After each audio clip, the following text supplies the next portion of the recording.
down in Petersburg, everything's fine. All them cats is drinking that wine. Drinking that mess is their delight. When you get drunk, start singing all night. Drinking wine's for you to drink wine. Wine's for you to drink wine. Wine's for you to drink wine. Pass that bottle to me. Drinking that mess is their delight. When it gets drunk, start fighting all night. Knocking down windows and tearing down doors. Drinking half gallons and calling for more. Drinking wine's for you to drink wine. Wine's for you to drink wine. Wine's for you to drink wine. Pass that Hello and welcome to Tasting Anarchy. I'm Mason Joseph. I'm with Jacob my Lindsay. other host, Jacob. So this is a special episode. We are doing a recording at my house for once. And since my daughter has gone to bed, we are recording on our patio. So we apologize for any weird noises, possibly the air conditioner, that sort of stuff.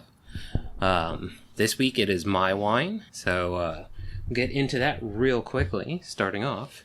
Chateau Ste Michelle Dry Riesling out of the Columbia Valley, out of Washington. So did you already try a sip? I have not tried a sip. I just smelled it. It has a good bouquet. what I have come to expect from Rieslings, which is kind of like an apple juice sort of pear, like mixed with pear smell. Good, like floral though. Also, so like maybe not apple exactly, but more like apple blossoms. But yeah, I'll have a sip while you give some good information about it. So the Chateau Ste Michelle Dry Riesling is a dry, refreshing style of Riesling with beautiful fruit flavors, crisp acidity, and an elegant finish. It offers inviting sweet citrus aromas and flavors. This is an incredible, versatile food wine, and my favorite with oysters. Now, it's not my favorite with oysters. That's the kind of the recap from the site. Now, this winery is like the oldest winery in Washington State. Oh, okay. Like 1954 or so, and it's been through several iterations. Apparently, like 1954. Yeah, 1954. Really? Wow, it's it's interesting. Yeah, so like like continuous winery. I guess I'm not totally sure there, but there's a company called Attilia. Okay, it's the company that Philip Morris used to be. They own this winery. Oh. So, being a Philip Morris winery and a lot of money behind it, there's an actually really robust website. Like they have, like the different, so it's like a multi-vineyard winery. Like, you know, they've got like a different brand. So the Columbia Valley is a specific brand for them. Okay. So they've got the total acidity, which is 0.68 grams per 100 milliliters, pH of 2.96, residual sugars, 0.67 grams per 100 milliliters. So the acidity and the sugar is like just a point off of it. So 12.5% alcohol by volume. So as we know, that can be 11.5 to 13.5. So they have a product sheet, which I really love when they give good information, and they do. So the 2016 vintage experienced the best of both worlds with hot spring and early summer, but also a cool fall season. Cooler temperatures in August and September slowed down ripening and resulted in longer hang time for the grapes and the longest harvest on record in Washington State, August 15th through November 15th. Wow. So overall, 2016 saw very favorable growing conditions, producing wines with ripeness and elegance. Now, for those who listen chronologically, provided we release them chronologically, 2017 total wine drop off everywhere in the world, according to the thing we're reading. I say everywhere in the world, but they really didn't talk about the U.S. in that. Yeah, and they didn't talk about Mexico, and Mexico's a big wine producer too, apparently. Right. So. Now the vineyard. Riesling fruit for the dry Riesling comes from our best grower vineyards in the Columbia Valley. Sunny days and cool evening temperatures create ideal conditions for intense aroma and flavor development in the ripening grapes. Riesling grapes are picked under cool nighttime skies and to preserve the variety's bright, juicy style and retain the natural acidity. So, they go through cool fermentation in stainless steel tanks. So, now I've got a bunch on the winery, the winery itself, but I've noticed that like a lot of the white wines are more frequently in stainless steel instead of oak, which I wonder if that's just typical, something to look up, I guess, just typical of white wines, or if that is or if it just happens to be that the ones we've tried are stainless steel. So, to me, I think it has to do with the taste of the grape. And I think the red wines take on a lot of those flavors. Yeah. But I also think, a lot of the Georgian wine I've had was a white, but it's done in the clay pots. Right. Which that's very interesting. Yeah. But it's Georgian, so like they do all sorts of crazy stuff like compared to everybody else. Yeah. So this particular one definitely has like a very crisp apple kind of taste. But not like apple cider exactly, but just like crisp. It's very crisp. Well, it's the cidery acidity a little bit, it's but that acidity, it's the crispness. And it is also I think the crispness also is because like oak tends to give it more savory flavors, like buttery or like just the oakiness in general is more of a savory like smoothing addition, whereas I think in a steel cask it's not going to take on a tremendous amount of flavor from steel. Yeah, if any, like hopefully not. Yeah, I mean, I guess if it was like copper, you might steel have reserve. Copper, yeah, but it's very crisp. It does have the flavor that is like typical of. Well, it seems typical from what we've experienced of a steel aged. Yeah. Or steel cask aged. And so this is this wine specifically. So I think I've told this story on air before. But a couple summers ago, I bought a wine at a sale at Kroger where they were just basically clearing out wines they couldn't move. And they were severely reduced, and we bought one, and my wife was over the moon with it. I thought I wrote it down. I thought I took pictures of it. And this variety's sweet. So they have a dry, and they have a sweet. The sweet is the one that I thought might be the one, and my wife loves it very much, but it's not the same. Now, I have what I think is the right one in the house at the moment. So I have the sweet one in the house, and I also have the one that I think is the right one, which is a Virginia one. Like, so that was what was really cool, but the Virginia one was buttery. Okay. So it must be, or probably new oak. Yeah, so I'm really hoping my wife will open it before you move. Yeah. So you can try it and see if it's this one, because I can get it at Total Wine quite frequently now that I know what I think it is. So if it is that one, it's like, this is not the Greek one. No, not the So the Greek one I had was really good. There's some Santorini one I bought, same thing at the Kroger, but not the same sale. Right. Okay. So, but this one's a Governor's wine from like Governor's Riesling or something like that. Now, this is $10 a bottle. Yeah, it's not bad at all. It's not bad at all, and that's It's a great hot summer night. Yeah. Although today we're outside right now, and it's a very cool spring evening. Well, I wouldn't say cold, but very humid. Yeah, it's humid, cool, kind of nice. It's nice out here, but I can imagine like if we had like a cookout or whatever. Yeah, this is we're serving it chilled, pretty chilled. I took it straight out of the fridge before we got it. Now, one thing I will say, if you don't have a good corkscrew, which I do not. Now, why people might ask, and that's because we mainly open bottles of wine at Jacob's house. Yeah, and my corkscrews. Okay. Well, actually, my corkscrew is purchased by Tupizza, who is a wine guy. So. Yeah, so we spent 5.5 minutes trying to open this bottle. We ended up ripping the cork in half and then pulling out the bottom half of the cork. I've also noticed that you struggle to get the screw in the center of the cork a lot. I don't know why. It's perplexing to me. So, for those who don't know, like we have basically the standard, what they call a church key wine opener, and it's got the bottle opener, so bottled beer and things like that. So what I've done instead is I put one of the winged ones in my wife and I's Amazon cart. So if we ever have to do it at the house again, we won't have this struggle. Right. Unless it turns out to be a dud. But it was $13. Well, and actually, speaking of the struggle of opening wine, that brings up something I wanted to try this episode, because the format will be changing slightly for when I move, and that is this episode we're showcasing the wine that Mason chose, and I think we're going to still stick with that, where one of us will showcase a wine each episode and talk about it, try it on there. But I wanted to talk about one of the wines that I had from the week, not sharing a whole lot, but just something that was interesting that maybe the listeners would enjoy. And both Mason and I got these like free books at work or at a work event, and I've been writing things down. So this is a varietal that the only reason I want to share it is because it's a varietal that's not in my Wine Folly book. And now, granted, the Wine Folly book doesn't have all of them; it just has the most common ones. This varietal is this is a Chilean wine that I got. It's called Carmenere, I think. Carmenere. Carbonara, which is, I guess, it gets its name from the French word for crimson. Mm-hmm. It is a very, very dark red wine. You would think, at least this one, and I'm kind of interested to try other ones, you would think that it would be very similar, and the way that it describes it online is you'd think it would be very similar to Cabernet Sauvignon. Mm-hmm. It does have some qualities that were similar to it. It's very tannic. But I would say this is the first wine that I've had where I would truly describe the taste as pepper. Like it's a very peppery flavor. Aside from that, not a lot of other flavors. It is tannic. It is a little bit alcohol-y. I don't really recommend it highly, but I just thought I'd bring it up because it's a varietal that I've never heard of. Aldi's? Where'd you get it? I got it from Total Wine. Total Wine. Yeah. Okay. In their other reds section, because I was actually looking for another Cabernet Franc because we liked that one last time so much. I almost got that one again, but then I saw this and I went, I've never heard of this varietal. Mm-hmm. I looked it up online and it was like, well, this is just an uncommon varietal out of Bordeaux.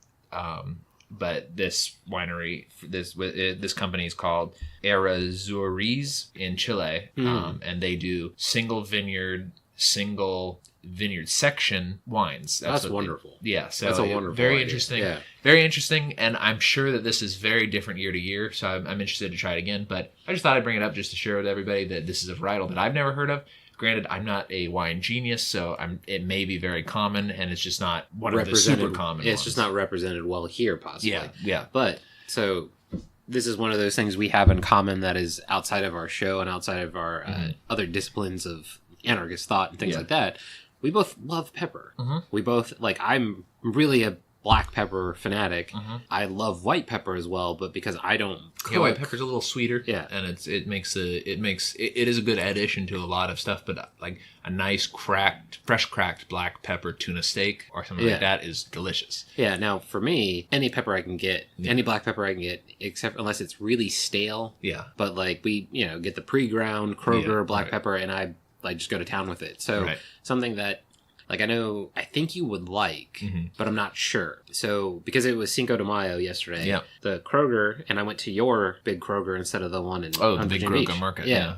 So, I guess it's in Chesapeake? Yeah, in Battlefield. Yeah. So, I got avocados, and they were, 39 cents. So, the way I like to do the avocados is you cut it in half, you deep hit it, and then you basically fill the pit reservoir with black pepper. Oh, wow. And then sriracha on top of it. And then you mix the avocado together. Oh, that would be I can imagine that being very good. The fatness and the sweetness of the fruit. No. So it's an avocado, so it's usually not that sweet. It's fat it's more, and a little acidic. But the sweetness of the sugar in the sriracha. Oh, right. Okay. Just goes so well together, and then it's got that black pepper magic behind it. Yeah. It's such a great. That does sound pretty good. Good thing, especially if it's a nice ripe avocado. Yeah, and that's what's great about them is the ones I got. I got one that was ripe that day, got one that was ripe today, and the other 3, because we got 5, should be ripe. Unfortunately, one of them will be ripe the same day as the other one, but even with part of what I've been doing, and if you, as you know, my hands are destroyed from the kettlebell exercises I've been doing, but part of it has also been cognizant of just the volume of food that I eat, and so avocados have a lot of good fat in them, and very good for you. They're really good kind of meal replacement when you're hungry enough that you would eat an entire meal, but it's not really a scheduled meal time. If you eat half an avocado, you can do pretty well, especially if you're kind of moving toward ketosis. Now, if you're putting the sriracha on it, it's got sugar in it, so you don't really want to do that. But you can always make your own sriracha. You could do but I mean, the sweetness, you could. Yeah, there's other. Balsamic vinegar is really good with them. Yeah. Not as much black pepper then, but balsamic vinegar, not a lot of sugar in that. Yeah. So, but it was just one of those great things. Now, it does sound good. Speaking of wines that we've had that aren't show wines, right? So, my wife made the best pot roast she has ever made this weekend. Okay. Amalgamated a bunch of different recipes. I'm trying to get her to write it down so I can write up a review of this gnarly head wine. Okay. So we went to the different Kroger, and it's got a larger wine selection. Yeah. They don't seem to have a sommelier there like the other Kroger does. But I don't know if this guy's actually a sommelier or if he just kind of does that and they don't care. He's always helpful. It's just, he's the guy at Kroger who does the wine. But the other one, maybe they were too early. I'm not really sure. Right. But we needed a Cabernet Sauvignon for the pot roast. And so we ended up looking for, $12 bottle area. And we got this one called Gnarly Head, and it was pretty good. Yeah. Now, I mean, like, we've had better ones on the show that weren't the Pinot. Right. But it was one of those ones that's like, this is a good Cabernet. Like, it was just, it wasn't as dark red as some of the other ones, but I mean, it was really nice. My wife remembered to try to open it up a bit and was swirling it in her glass, which brought me to do it. She was describing things that she was smelling in it that, like, I normally taste in them because, like, my sense of smell isn't that strong. Right. So it was just one of those, like, this is a good wine. Yeah. Like, I mean, so it's one of those, if you see it, give it a shot. Yeah, like, I mean, it's a black bottle with gold on it. It was pretty interesting. I think that since you and I have been trying a lot and kind of now also are when we try it, we are trying to think and identify the flavors. Yes. That it makes us have a much greater appreciation for really just the wines that we're trying in general. So, and I've noticed that, like, I also this week got a Pinot Noir, which I had a very successful post on Twitter, which, you can follow us at Tasting Anarchy.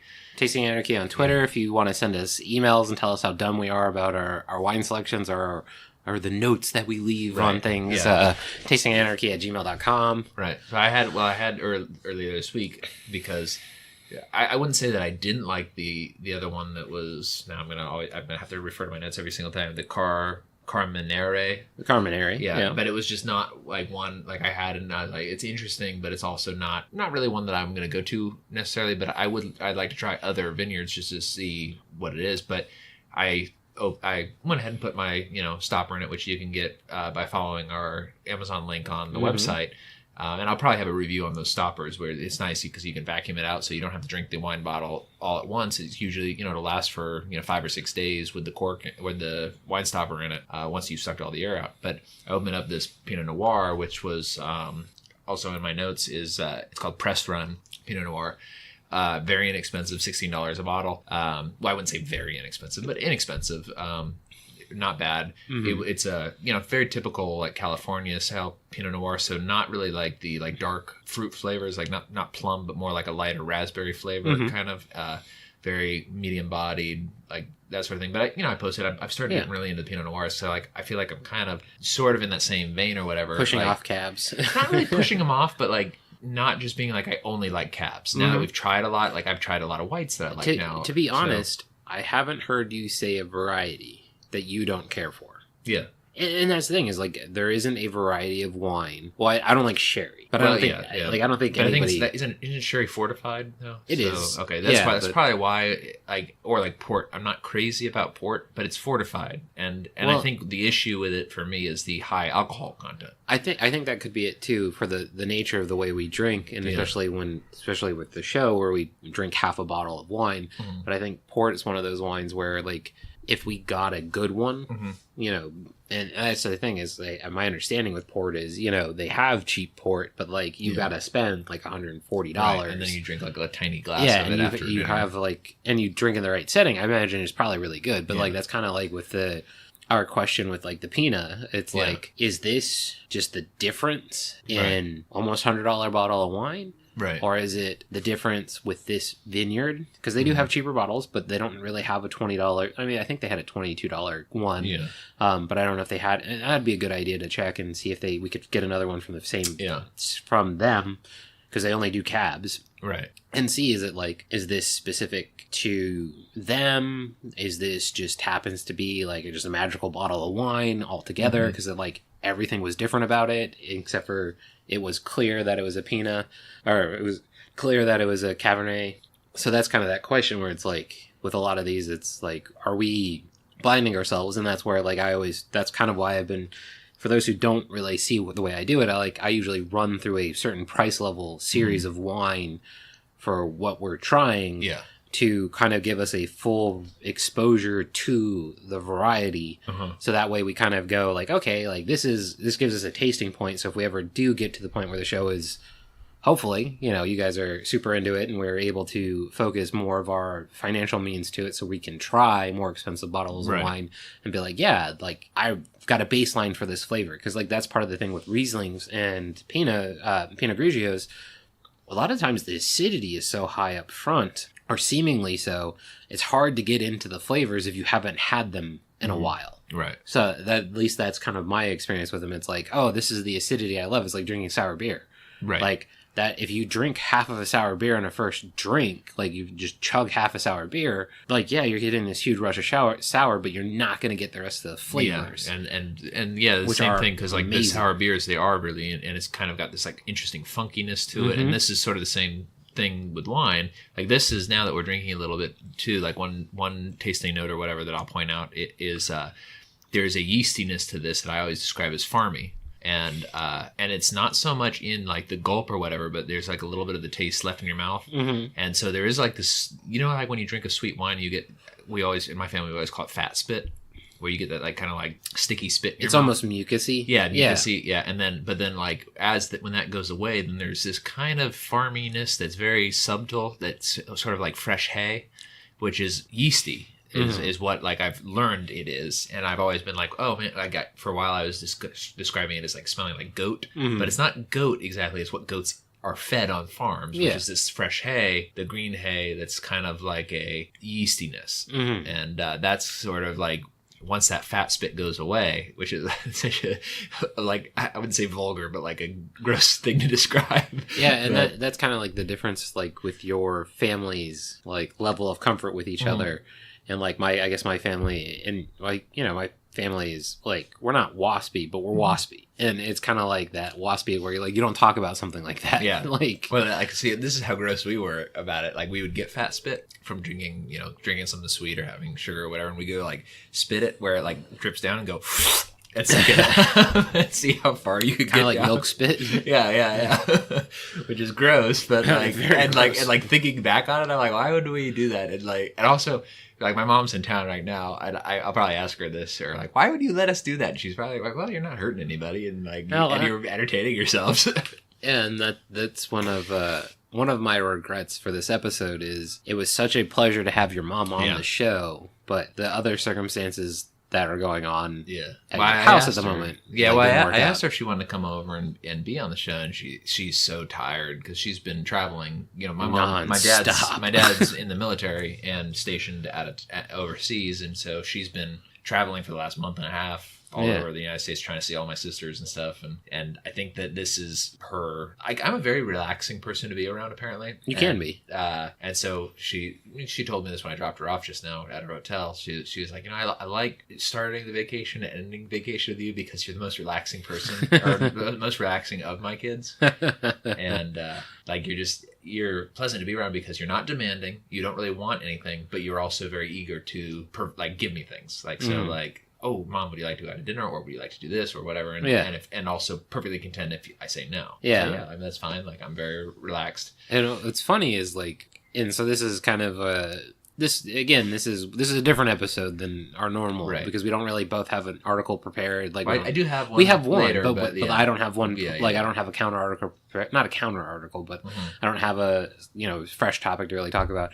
But like, I remember when your mom moved away originally, and like kind of that, everybody's sad when their parents like move away, or you move away from your parents, or like I'm going to be incredibly sad when you move away because it's just so it'll be a bummer. It's just the level of connectivity, connectiveness. Like I have a brother, I'm very close with him, but I'm not as close with him as I am with you, so like it's kind of that level of familiarity, and like I don't know how to say the word correctly, but like so that you're familiar, and there's like familial is kind of like that relationship we have where it's like brothers. Yeah. So, but like it always just kind of makes me laugh, like when your mom's saying you're not very demanding, which I agree, you're usually very not, but like when she first moved away, like I'm surprised, like every time she came to kind of visit, like you didn't have her cooking the entire time just to recapture her cooking taste. Now I also recognize the fact that like just the level of what you're willing to eat has changed so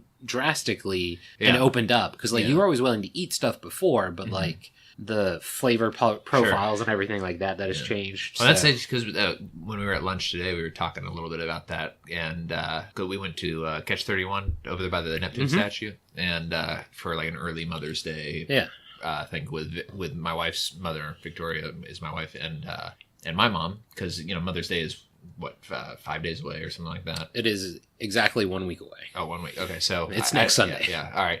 And but they're going to both be out of town. Victoria's mom's going back to Ukraine, and my mom's going back to where my dad's stationed, which I don't know if I'm supposed to say or not. Yeah, well, just leave it out. Yeah, we'll leave it out. But I think you've said it before, but it I doesn't matter. think so too. But like thinking about it now. But anyways, it's fine. We were talking about, so Victoria's mom is a wizard cook. Mm-hmm. Like and loves cooking too. Like my mom is I think she's a great cook. She's never thought she's a good cook. Victoria's mom thinks she's a good cook, and she is.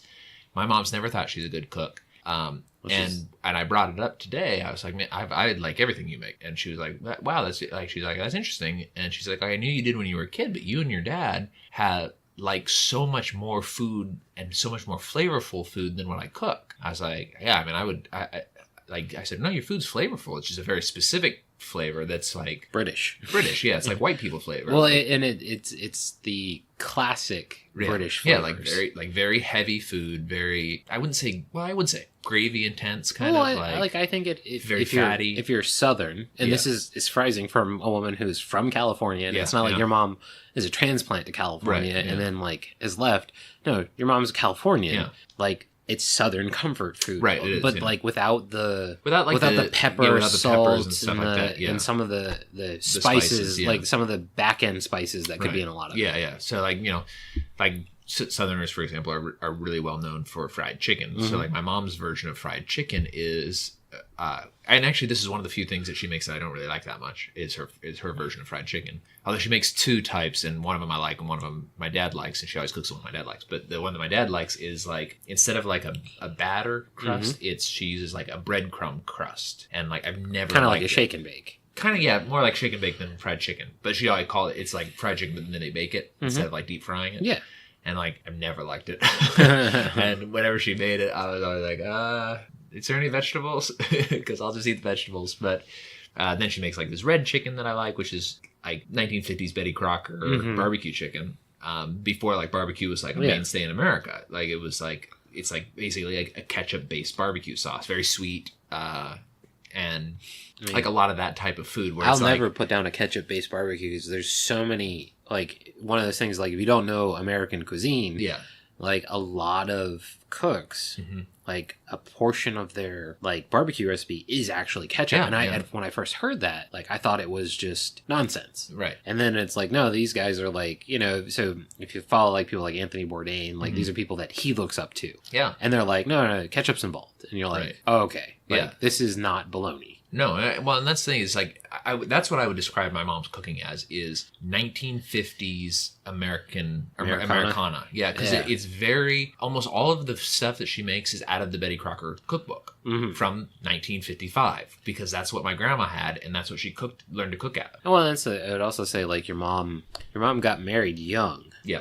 and so it's not like she had to go and fend for her own sensibilities for a long time. Now, like, yes, when your dad being deployed a lot and things like that, like there is these periods, but like at that point, she's already, and I don't like the word indoctrinated, but like she's already, like your dad's kind of like not a homebody, but like that's kind of well, he is kind of like, he's like me, and I was actually talking to her about this when I was driving her back to the hotel too, is my dad and I are very similar in that sense too, is if you're doing something for me, I would much rather stay at home and just hang out at the house. Yeah. And my dad's that way too, but I also take after my mom where my dad doesn't want to go out and do stuff. I'm okay going out and doing things. I just don't really want to do it if it's up to me. Well, and that's the thing is like you do want to do what's up to you, but it's so incredibly specific that it's like, okay, this is a 5-minute activity and you've already done it twice today on your own. But yeah, so that's kind of like my dad is, I mean, you've had my dad's stuff. Like my dad, your dad's a good cook. My dad is a crazy good, like my mom's a good cook too. Right. But my mom... Actually, I've had your mom's cooking too, because she cooked Thanksgiving, or Easter when Nate and I came over, and your grandma was trying to hook me up with the neighbor girl. So like, so my mom is a good cook, but my dad is like so much more experimental. Yeah. Because like my mom is much more of a person who's like, look, I've got these 9 ingredients, and I know the combinations that go well with these ingredients. Why break the mold? Mainly because my dad is like, I'll break the mold, and like I'll try some crazy thing. and stuff like that. So just so people know, like, we are a dog friendly show. Yeah. So I think Henry wants back out. My dog is not an outside dog. Like, he'll go outside, he'll play, he'll do his thing. But we're sitting on my patio, which is off of the front doors out of my kitchen, and it's screened in, and he hates not being involved. But, like, he'd want to be in our lap and, like, causing all these problems. But, yeah, like, so my dad is, like, such an adventurous cook with, like, the stuff that, like, he's just like, well, I'm going to see what happens. And it's like, and he doesn't write anything down. Right. So, like, if you like something, you just have to be like, remember it. Yeah, my dad will remember it. But the problem is, he might remember the time before. Right. And remake that. And it's not bad, but you're like, I wanted that specific flavor again. And that's kind of something my wife does, too. And she'll not write things down, and she'll try to improve. And then, you know, like, just classically doesn't have all the ingredients because, you know, she's got to wrangle the kid and all that stuff. And so she forgets an ingredient. And, like, I'm famous for doing it, too. And when I cook for myself, which very rarely, but, like, you know, it's like that one ingredient where you're like, F. Like, this would have made the rest of the dish. This sort of leads into one of my other plans for the new format. Is or one of the things I could do, and especially since one of the things about both you and me having this kind of desire to improve our life in general, but like just our dedication to getting things done so that we can be a little bit more independent, and also and one of the things that I want to do to be a little more independent is kind of prove my dedication in the show.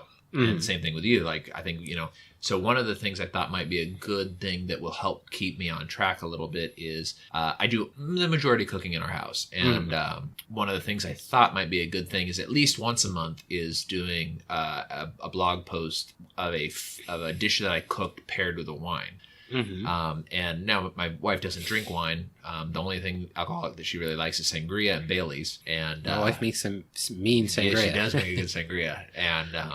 And actually, I think Victoria's had it and liked it a lot. Yeah, I think once. Yeah, and I get you lit. Yeah. But so I was thinking maybe doing something along those lines. I got this app on my phone. I think it's called just Wine or something like that. But it's like it's got in it articles about wine, and then one of the things it does is wine pairing with food. And so I was thinking maybe that would be a good addition to it, and it would also give us a little bit of content for the show as the format changes a bit. And hopefully content for the blog, which is what tastinganarchy.com. Yeah, tastinganarchy.com, which right now we do have a couple of reviews up on there. Where hopefully by the time you hear this, there'll be quite a few more reviews and more just general articles. Or if not episodes, at least. Yeah, and one of the things too, like, so this is just to give you guys some like information about me in general, is I'm not afraid to work hard. So I always preface this, but right now the current job that I have and that Mason works at too, like I average 52 hours a week, and it's demanding, and that's the hours where I'm clocked in, and a lot of time I work on the weekends and just kind of forget to clock in, or I just don't, and because I'm like, oh well, I'll only be in for like 15 minutes or whatever, and then I end up being in for 6 hours. But one of the ideas for me moving to a new job is a job where I can kind of turn it off when I'm not there and focus on my own projects. So I've got some project ideas with other people that I want to work on, but I also one of the major things that I want to work on is this show. Yeah, and that's the thing is, so, and I enjoy writing, and I think I'm a good writer. And that's the thing is, like, so one of the things that I will say is you are a good writer to a point, and your problem with writing is grammar, and that's it. Like, your writing is, at least in my opinion, every time I've read it, a lot of times you phrase things the way I wouldn't, and sometimes it's a grammar thing where, like, you're using a specific form of grammar which is not necessarily incorrect. Right. It's just not colloquial the same way, like, and especially because your wife being a non-native English speaker, you have a lot of changes in your grammar style as of late. But, like, that's one of the things is, like, I write very casually. You can write both casually and very formally immediately. And I struggle with formality in writing, and my grammar and spelling is also atrocious. So, like, and my problem is I don't see it. Yeah. Like, a lot of the times you will correct something where it's like you don't change the content of what I'm saying. And I have a hard time correcting what you're saying without changing the content. Yeah, yeah. And that's always my frustration with it is, like, so writing blog articles and things like that is, like, I can talk very well. Right. And grammar is not always important in spoken word as opposed to written word, because it's when you're speaking to somebody, you can ask questions, they can reflect and kind of adjust what they're saying to make it make sense to the other person. You can hear inflection and things like that. And where a lot of my writing, it's like, you just use the complete wrong word. And it's like, and I don't see it after the third review. And I'm like, I don't understand. Yeah, like, I mean, this happens at work. Yeah, so, like one of the things I'm in charge of is blast emails. And I will, like, I'll read over what our boss wrote, or I'll read over what somebody else wrote, and like 3 or 4 times not see there, and then somebody else is like, you can see this.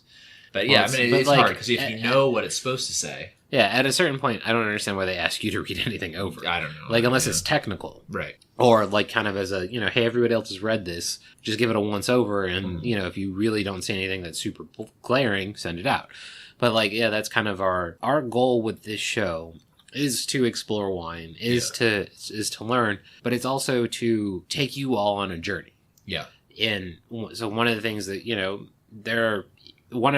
I will say I have in the libertarian movement. So like I have certain idols, like we idolize Rothbard, but like I don't idolize Rothbard the same way other people do because I haven't read as much Rothbard. Like, I mean, I think you actually idolize Rothbard a lot less than I do even. Yeah, like, and that's the thing is like if there was an Ask Jeeves for Rothbard, I would use it more frequently. Right. But like I have 3 largest libertarian idols. So because like basically anytime I've had a question, you found a way to answer it or kind of give me an idea where to go. Sure. Tom Woods, because Tom Woods has introduced me to what I'm thinking is going to be hopefully the second renaissance of my adult life until either it stops being something I can do or I find something I want to do instead. Right. And Jason Stapleton. And that's one of the things that like Jason Stapleton talks about is like improving your human capital. Sure. And like that's one of the things where like there's a lot of things that Jason Stapleton says, and a lot of his stuff is verbose because that's how he thinks sells. Yeah. And Jason Stapleton is a salesman. Sure. And he has done an amazing job of selling. Like he lives and breathes on selling. Like, yes, he does have a show, but his show, like Westwood doesn't pay him for the show. Yeah. Yeah. It's the listeners pay. It's the advertisers who pay the show. And then he does have Patreon, but the Patreon goes to advertising. The advertisement, it's only to advertising the show. Sure. None of it goes to him. Yeah.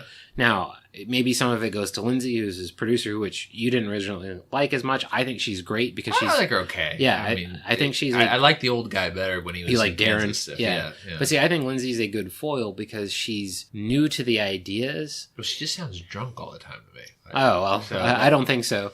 But she's new to the ideas. Yeah. But she has an inherent... Sure. Like, she was raised Catholic. So kind of like, not like Tom Woods, but raised Catholic. Yeah. She doesn't necessarily, as far as I can tell, she doesn't necessarily identify as Catholic at this point. She used to be a progressive, but like, it just has a fundamental, like, no, like this makes sense. Like when somebody's like, who's listening is presented with the ideas that they've been kind of toying with, and it's like, you're trying to work that piece of meat out of your teeth. And it's like, wait a minute. Like, yes, this is annoying, but, like, I get what the point is. Like, a lot of the stuff that Jason says, like, Jason doesn't always get the technical argument right. He doesn't always technically phrase it correct. But it's kind of like Austin Peterson, who's not running for president. The Austin Peterson who's running for Senate, it's like, yeah, he's not an anarcho-capitalist. But he would be such an amazing addition to the U.S. Senate. It's kind of like... Yeah. If we were both independently wealthy, I would be I would be torn this season. Yeah, there's Larry Sharp. I've given him money. I've given Larry Sharp a little bit of money. But like that's the thing is like if you. Like, but I mean, if I was very wealthy, like I would be doing my best to fund their campaigns to the maximum legal allowance. And and that's the thing is like giving money to other people to fund their campaign to the maximum. And that's the thing is like so for me, it kind of makes me wonder where it's like I have 2 thoughts on that. Like because I think if Larry Sharp won the governorship of New York, that'd be unbelievable. It would be unbelievable. Although I don't. Well, go ahead and continue what you're going to say. I'll say what I was going to say. So this is kind of my question. In like, we're both anarchists. We don't believe in... Like, I vote because I think it's fun. Right. To vote and write in, like, Mary Ruwart and people that I do sometimes. I go back and forth on it. And I've actually talked about this a lot because I'm a paid subscriber or whatever online. So Liberty, so I'm in their paid group on Facebook, which is the only thing I use Facebook for at this point. Other than family. I go look at pictures and stuff like that on my family. And like, but anyways, that's, so somebody did post that. They said like, well, they're like, since I've been listening to Lions of Liberty, like I got into the whole anarchist thing and stuff, and what do you guys think about voting? And a lot of people, some people are like, yeah, you're just buying into the system if you vote, and then the other people are like, well, the only way you're going to make it's sort of the Jason Stapleton argument. It's like, this is the system we live in. You've got to, you got to vote to make. Well, yeah. And I gave my argument, which I'll give here on the show, and I'm pretty sure I've done it before. And my argument is a little bit nuanced or whatever, but it's what isn't? Yeah, I mean, it's so value is subjective, right? Mm-hmm. So here's my argument against voting is that you could be the most well-informed voter. You spent hours and hours, days and days, whatever it is, studying the issues. You know every issue inside and out. You know the candidates inside and out. And assuming that the candidate will do what they say, which is very unlikely, you find the candidate that most closely agrees with you and your points of view, or if you're single issue voter, which I also think is legitimate if you're a single issue voter, like if you're anti-abortion or pro-abortion. Especially in like city elections. Yeah, exactly. So whatever your issue is, if you are a single issue voter and that's it, anyways, you do all of your voting, you go to the ballot box, if depending on where you live, you stand in line of upwards of 3 hours, depending on where you are. You get to the ballot booth. You pull that lever for your guy, John Smith, who is going to represent you and all that sort of stuff. And as you're walking out, there's a drunk guy pissing his pants, walking into the thing to pull the lever for the opposite guy, and your vote's just been canceled. So that's one way to look at it. So that argument, for those who, because we follow Tom, well, I follow Tom very closely, and you just work-wise can't listen to as many shows as I am able to. That is the classic argument that Bob Murphy recently presented for, I can't remember the school of economics, but basically it's like utilitarian. Sure. Where it's kind of like the margin voter. Right. It like a million people vote. Well, one person does decide the election, like at a certain point. Yeah, at some point it does, and that's true. And so there's that argument. But that's the thing is like that's their argument. But like so their argument is like it makes perfect sense to not bother to vote because like you could have been like what if you missed an interview to vote because you were in there for 3 hours and that job would have landed you $1 million. Sure. Yeah. Now my counter argument to that is. Because, see, with that idea is that it's rational to be uninformed in that case. Is that if you're like, I don't really care, it's rational to be uninformed. The opposite argument, and I think that this is a very valid argument, and it buys into what people would say is Mises' subjective value, but it's not Mises. It's Eugen von Bauwerk, or I don't know if I'm saying his name correctly. Von Bauwerk. I'm not getting it either. Yeah, but I think he's the one who came up with the subjective theory of value, or first postulated it or whatever. But the idea is that, to me, here in Norfolk or in Virginia Beach where we previously were, it does not take very long to vote. It takes maybe 20 or 30 minutes at the most. Pretty much, yeah. And I've also put this forth that like it would make a really great satire or whatever to have like an internet episode of people standing in line to vote. Where, anyways, I'll tell you about that later. But the idea is in the subjective theory of value is if you value the feeling that you get from standing in line and voting over the money or whatever you lose by standing in line and voting, then it is worth it because all value is subjective. So if you like it or if it's fun, as Mason said, then it's worth it to you to do it. I think the only thing I would tell people to take away from it is do not think that your vote's going to make that big of a difference. It may make some difference, and in very rare cases, it may be the deciding vote. So if it's worth it to you, go for it. And it's a totally subjective thing. I don't begrudge anyone from going and voting. I don't also promote the idea. I vote sometimes. If like one thing in particular, I was registered for one more election in Virginia Beach before I had to be in Norfolk. And I went specifically because it made me feel good to vote against light rail. Yes. To cancel out one person's vote in particular who was for it because I don't like him. And I told him on Facebook, I'm voting specifically to cancel your vote. Yeah, so public choice theory. Yeah, exactly. So that's the one. Public choice theory, yeah. Public choice theory is kind of that, like, you are right to not spend that much time on it. And so that's one of the things, that's kind of why I think... So let's take our anarchist hats off. Yeah. And let's think from a public choice perspective. What would be more valuable in the current climate? Larry Sharpe as governor of New York and everything that it tells, assuming that Larry doesn't get threatened to be murdered. Right. And Larry, honestly, I think would be the type of guy who'd be like, bring it on. Yeah. Like he could defend himself. I think he would do really, like, if Larry Sharpe was the governor, I'd be like, all right, look, of all the people that I have to live with being governor, I'm kind of willing to give it a shot because, like, I know that he's going to be trying, like, one of the things he says is, kind of classic, like, for, like, licensing. You and I are completely against licensing that's not voluntary. Yeah. But he's like, would you let your friend do it? Walk your dog? Yes. No license. Right. Remove your appendix? No. A license. Right. And his point is, like, do I actually believe that's the right measure? No, I don't. Like, I don't believe in licensing at all. Mm-hmm. But why complicate the situation unnecessarily? Right. So I'm going to complicate the situation unnecessarily.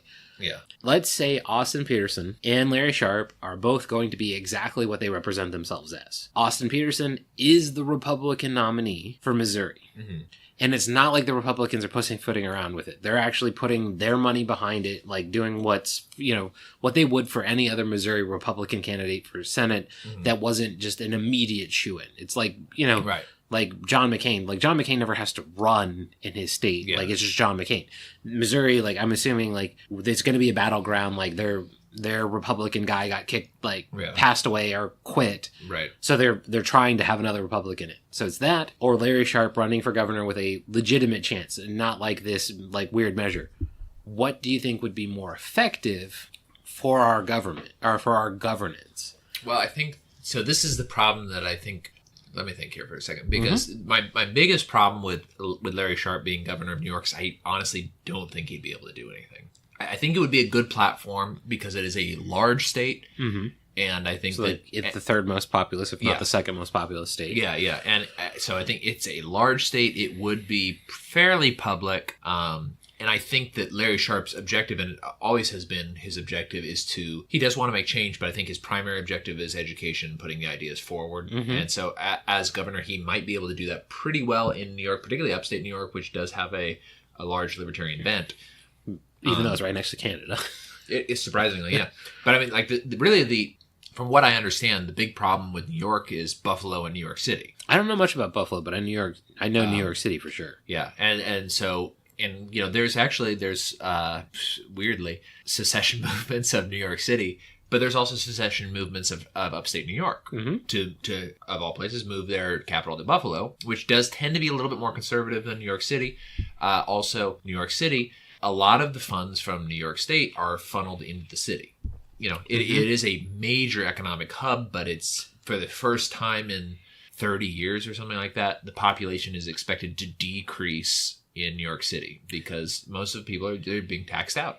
Not only are they being taxed out, but there's just also, they're not, the living space isn't there. Yeah. And so okay. So the reason I would go with Austin Peterson, I think, over Larry Sharpe would be Larry Sharpe, or Austin Peterson, I mean, would be on a national stage, sort of in the Rand camp or whatever, where he could be disruptive. And I think he would be much more disruptive than Rand. And just because he's kind of a dick. And, like, I think that'll carry over into national politics, is that, like, you're one of 100. Yeah, being kind of a prick, being a senator, and that's a big thing. It is, and I think it's for 6 years. Yeah, it's for 6 years. So even if he didn't get reelected, he could spend his time being disruptive. He could monkey wrench the fool out of stuff, especially because it's such a sharp 1-2 seat. Right now it's very tight. Yeah. And that's the thing is, if Austin, just imagine if Austin wins. Yeah. And, like,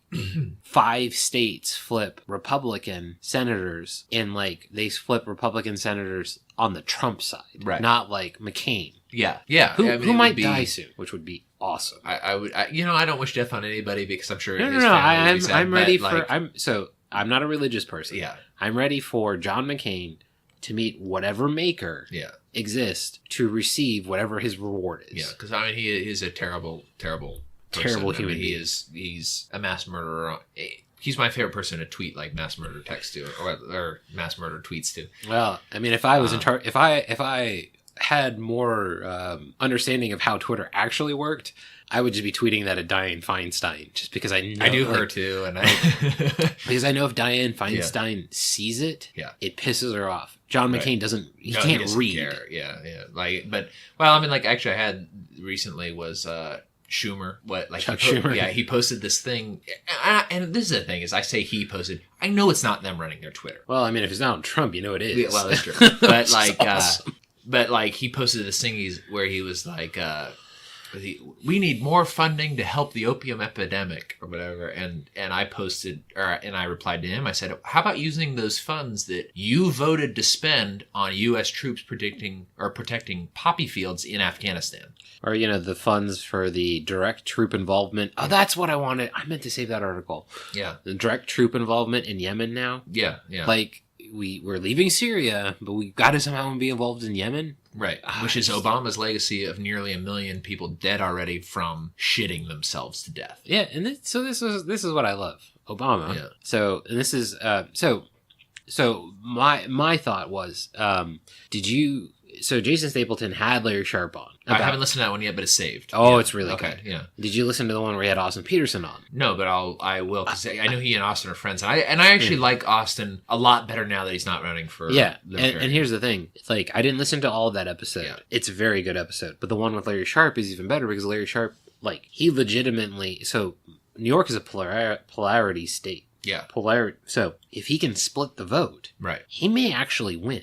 Okay. And if you look at Cuomo, yeah, Cuomo does a lot of stuff that is not. It's not based on their legislature. Yeah. So like there is a possibility he could be way more disruptive than we think. Okay. So, but that's the thing is like so. Well, and there's a lot of things that could happen in New York that would be beneficial. Like for legalization of marijuana would be would be nice. Let's just think about this. Larry Sharpe takes over in New York. What if New York City seceded because they couldn't understand the idea of a libertarian being their governor? Right. So now the left has to stand up and say that no, secession is not about slavery. It's not about that's true. The South rising again, especially if they're seceding from a half-black governor. Yeah. A half-black, former military... Yeah, Latino, a half-Latino also, yeah, I think. Larry Sharpe is like the poster boy for, like, the only thing that would make it better is if he was... like gay or something. A transsexual gay person. Yeah. Where, like, he was born a male, or born a female, became a male, and was into men still. Right. Like, like something bizarre, yeah. Yeah, where it's just like, you can't get more... Yeah, like of fringe. But I mean, like, he is very fringe. Born single mother. Mm-hmm. Either half black or half Latino or he's both. Half black. I know for sure. Okay. Adopted by white people. By white people, yeah. And then like lost his adoptive dad, who was apparently a very great guy. Yeah. And then his mom remarried a black guy, I think, or his adopted mom. And then he joined the Marines. Well, he joined the Marines to get away from his mom because his mom fell into like drug abuse because she couldn't get over the death of his father. Right. She became a felon. Yeah. And has become an entrepreneur. Yeah. So he's a really incredible guy and has a great life story, great public speaker. He's an amazing His voice should be just slightly deeper and he'd be perfect. And that's the thing is I think it's great that it isn't. Okay. Because if he was deeper, he would fall into the Obama rhetoric.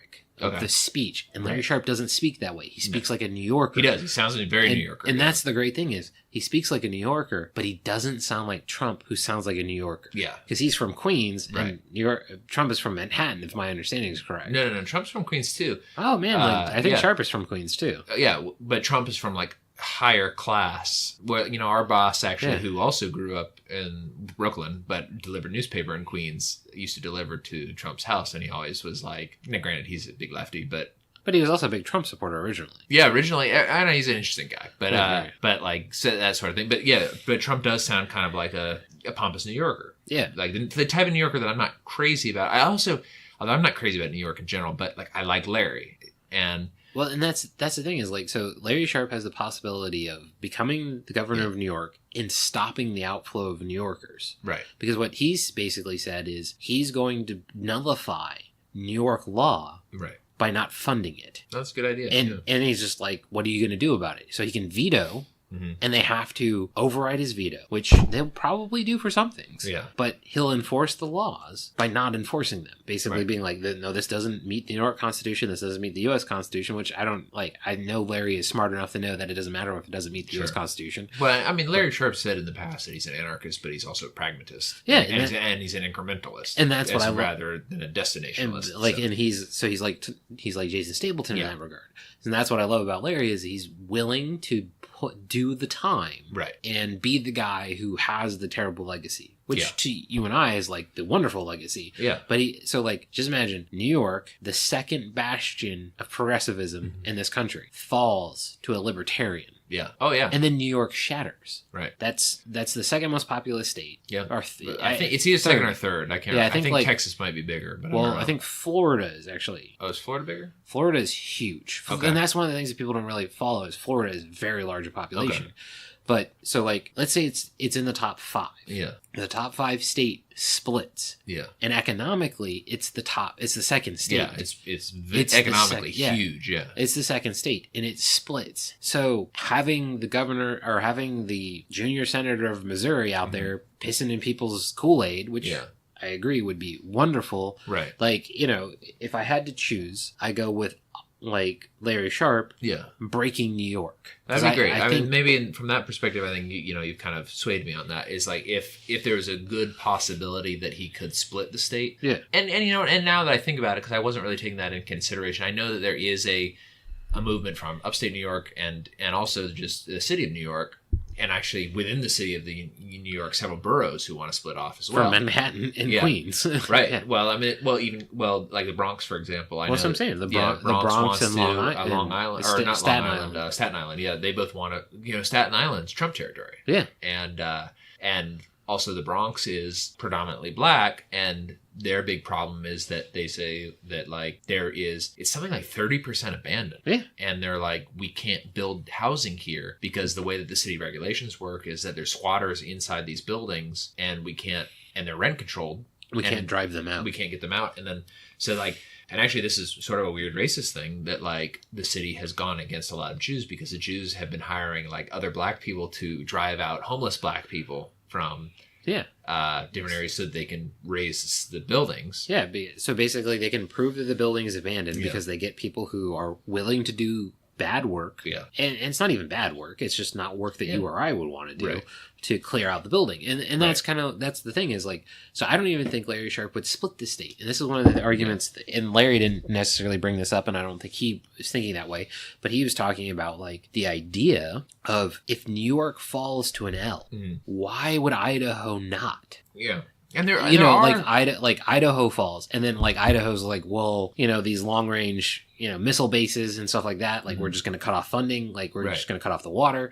And this was like, so I listened to a bunch of Thaddeus Russell over the weekend. Oh, okay, because I like that. Oh, really? Okay. So like the episode where he's not a libertarian. It's not that he's not a libertarian. Yeah. Like listening to the episode where he talks to Michael Bolton of the 10th Amendment Center is great. Yeah. Because I think Michael Bolton, like what he does is amazing. Yeah. But like Thaddeus is like, you explained it this way in the past where like Thaddeus is kind of like, oh, like he's pompous. He's an academic. He's an academic and he's pompous. Yeah. With Michael Bolton, I think it's a late enough interview in the series where he's kind of like, no, there are people who are legitimately as smart, if not smarter than me, and there are people who just don't give a crap what I say. Right. Whereas, like, there's the 2 episodes with Michael Malice where it's like, dude, like, you are smart. Yeah. Michael Malice is as smart as you. Yeah. He just doesn't pursue education the way you had. Right. Because he realized much sooner than you, it's a sham. Yeah.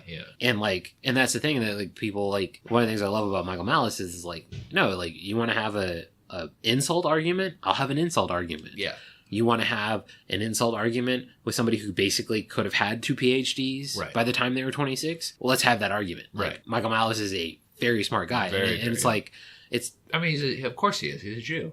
Well, but that's the thing is like, it's like Michael Malice is the combination of like, so the I'm only 30% smart. Yeah. I'm only 30% Jew. Well, as far as I know, I'm no percent Jew, so no wonder I'm an idiot. So, but like, that's the thing with like Tom Woods and like Bob Murphy. Right. Like, so Tom and Bob just don't take the snark level that Malice does. Oh, yeah. But, like, that's kind of, like, what suited their audience. But, like, you listen to, like, Bob Murphy, and you're kind of like, if he really just stopped caring, he'd be Malice on steroids. Oh, yeah. Because, like, the level of, like, so I think also part of Bob Murphy, I wouldn't say it's his problem, but I think that, like, it changes his personality to not be like Malice is that he's a Christian and he's a Protestant. Well, yeah, and so this is the thing is like, so Michael Malice is incredibly smart. Yeah. Tom Woods is incredibly smart. Right. I think Bob Murphy is smarter than both of them. Yeah. But the problem, I think, with Bob is, like, it's not that he's subservient. Yeah. He just likes being the foil. Yeah. Like, he likes being the secondary guy in a lot of stuff. And, like, if you listen to a lot of the Laura Murphy report,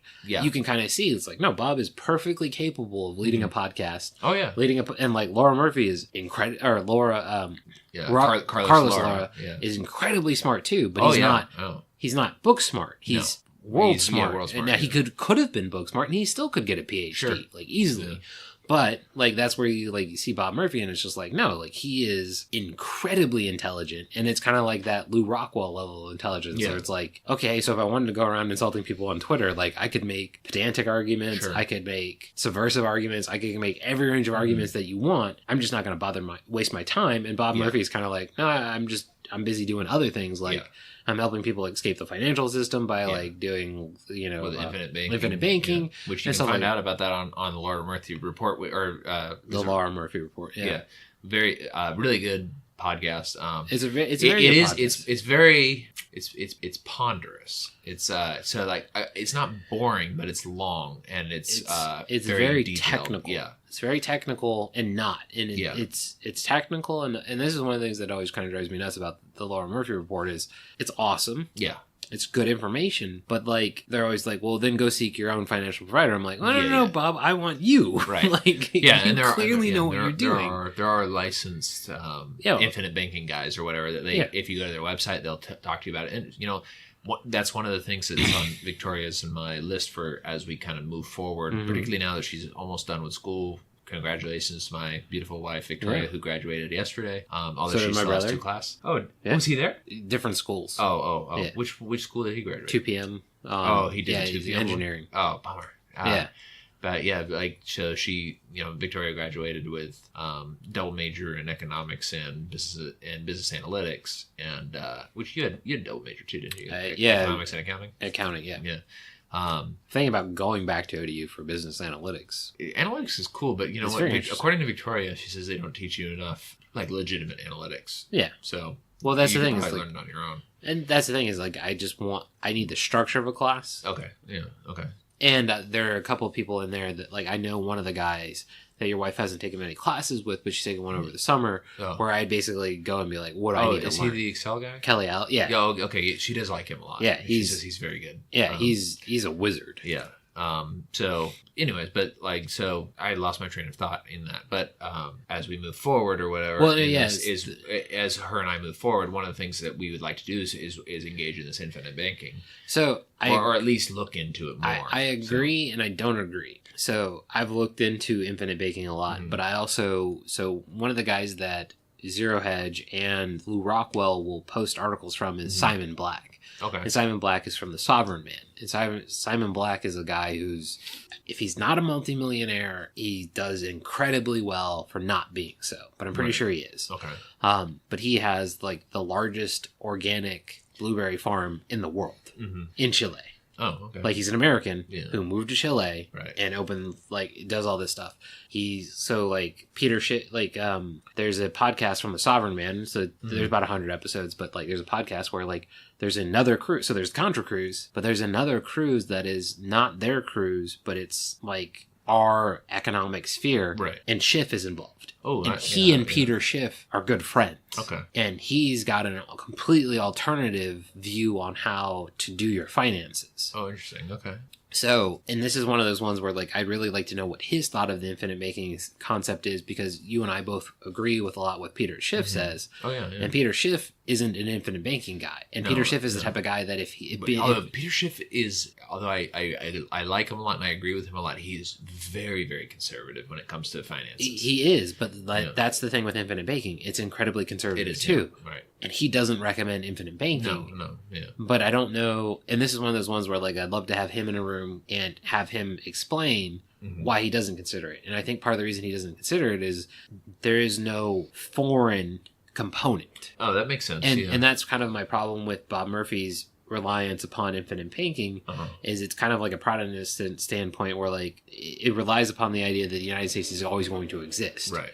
Whereas like Simon Black is like, if you can get a 45% return in the United States, put 30% of your income in it, or put 30% of your funds in it. Yeah.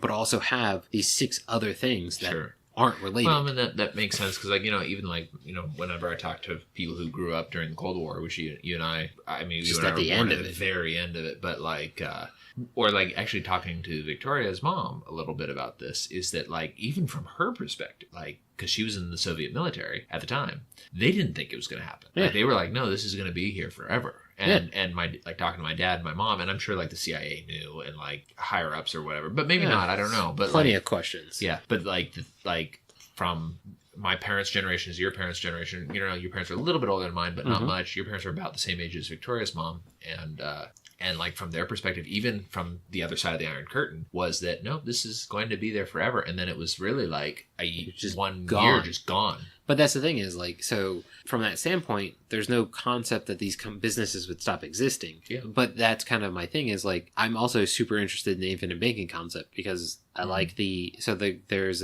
another infinite banking concept podcast that I listened to where they talked about basically replacing like within an X number of time frame, legitimately turning all your debts around where like your pay is the same outflow of cash, but it's all infinite banking. So like if your debt load has you paying $2,000 a month, it's $2,000 a month into the infinite banking concept and no debt to you. Like no external debt. And so to me, like that concept makes a lot of sense. But like if you follow people like Simon Black and like, so the other thing that I'm involved with, which I can't really speak to on the show, Simon Black and these guys have the same lawyer. Right. Like, and this guy he doesn't have a website.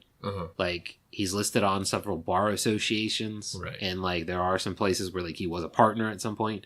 But like he's a tax attorney where it's like like they were talking about stuff that like this one podcast, like not podcast, but lecture series that he was talking about that I was listening to before the recent tax changes, but like it's still relevant for a lot of it, where they were talking about, like, me, I've explored the really obscure financial investments, and they were talking about stuff where it's like, no, having holdings and things like that in like places that I knew were countries, but I had forgotten were countries, where like not even their president can order the breaking of a trust's holdies, things like where it's just like, no, like there's not enough people in the country to make this worthwhile. Like you couldn't, like the US, you can't telecommute to there to like bring a suit against a human. Like you have to go there. And like, so they were talking about these things and I'm like, what makes more sense? Like the infinite banking concept, but like, can you do infinite banking with like a Chilean insurance company and a Italian insurance company and a Russian and an Iranian one, like, and get all these set up. Yeah. So we're like, because, if the US goes down or splits up. Right. You're not sitting there going like, oh yeah, I locked all my money up in this. Which now, is, like, my dream come true. Splits up. Well, and that's the thing is like, it's my. Well, I don't know. Like on the one hand, like I don't wish suffering on other people, but at the same time, like I've talked about this a bunch of times. I think the United States is way too big, and it just really should break up. Well, and that's kind of the thing is like where like I think with the and this is one of the things that I think people don't like. So Thaddeus Russell was talking about this where like the left doesn't have a long memory. Like they don't remember they're supposed to be pissed off about this. I think that's true. Yeah. But I think that's also where we have the concept of it just doesn't matter anymore. Right. And I think that's what's going to happen with, and this is one of those things where it's like people are talking about the coming financial crisis and it's going to be like the worst one ever and everything like that. And like I think evidence shows that I may be incorrect. Right. But I don't think it's going to be as bad as people think it's going to be because I think there's so much loose, dumb money. Right. That it will coalesce itself into a protective barrier, but it's the one after that. It's the one. Right. It's the one that's 10 years out from now. It's the one that follows that's going to be insane. I think this one's going to be propped up like it's the worst thing ever, but it's just like the last financial crisis. Right. When I remember the last financial crisis was like, at least in the books, awful. Yeah, it was awful. But honestly, like you and I are doing pretty well. Yeah, and that's the thing is like the metrics for it were, and actually all the way through it, you and I were doing pretty well. Like, well, I mean, you were in school, and then, so I was living with my parents. So I didn't really have anything to worry about. And I don't know what your parents' situation was, but like my parents didn't really have a huge problem. Well, my dad worked for a government contractor. My mom was a waitress for people who were generally government contractors. Right. And my dad worked as a government employee. And my mom is a housewife. Always been a housewife. So but that's and then like my situation, like I worked for a company that actually apparently did lose money as far as like the overnight account type stuff, but like overall, like when financial crisis happened, a lot of people started outsourcing what they did. What they do. So it was good for the company. So so that's kind of the thing is like, so I think one of the things that people see not false positives, but false confidence. Right. So Peter Schiff was like, oh, this recession was massive. It was big. Look at all these things it did. And it's like, yes, that's 100% true.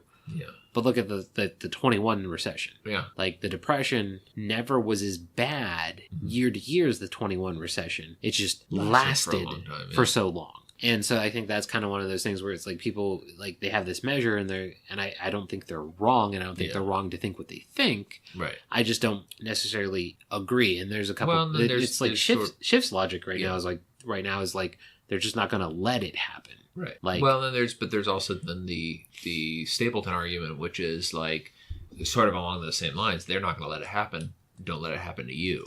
And that's the difference. And I think that's kind of what. And that's correct. Like I think you and I will never be in it. I mean, I'm sure we'll fall on hard times at some point, but I don't think you or I have the personality where we let it break us. Well, and that's the thing is like I don't ever intend to be in the situation I am now. Right. Again. Yeah. And so right now, and that's part of the reason we started the podcast. Mm-hmm. Like I was listening to Stapleton and I was just like, well, why aren't we doing this? Sure.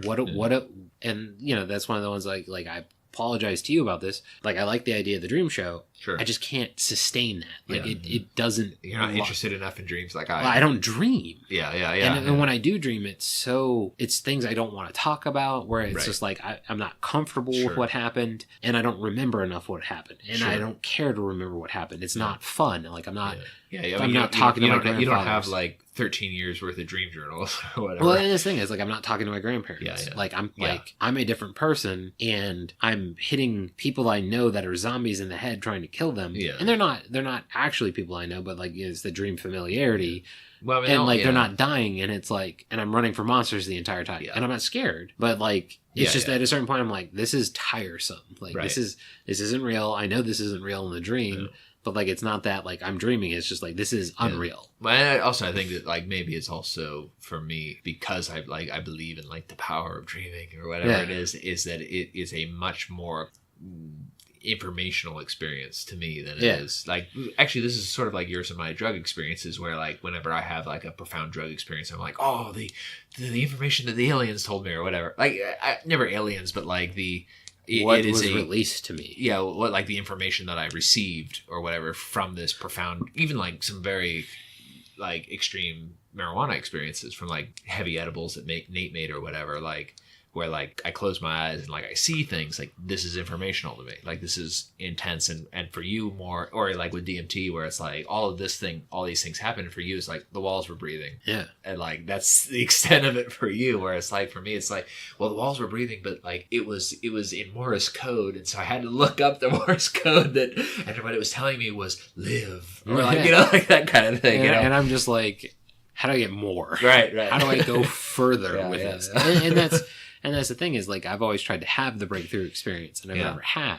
Right. Like, and that's one of the things that's like I have enjoyed a range of them, and I don't do them anymore because I have a kid, and I'm just like I need to be in this world. I need to be sober enough to react in a logical way, and that's the thing is like people, you know, it's like classic parents conundrum. Like, do you let your kid go off like on a bicycle, knowing that like because they're on a bicycle, they're just as, you know, their fractional percentage of possibility of, you know, falling over and breaking their head open and being the kid who died just falling over goes up like a millionfold. Do you even let them learn to walk? Because learning to walk is, you know, like, and then you look up crawling statistics, and then you look up, you know, you dig this giant hole, and it's like kind of, I asked my dad about it like way before I had a kid, And he was like, you know, at a certain point, you know, you got on your bicycle, went to your friend's house in the neighborhood. We knew where you were. You had the light on your bicycle. Like, you know, you had all that. Still didn't know if we'd ever see you again. But, like, it just could happen. And it's just at a certain point, you check that box, like, yeah, I can let it. Yeah. But that's for me. I was always like, it's never enough. Right.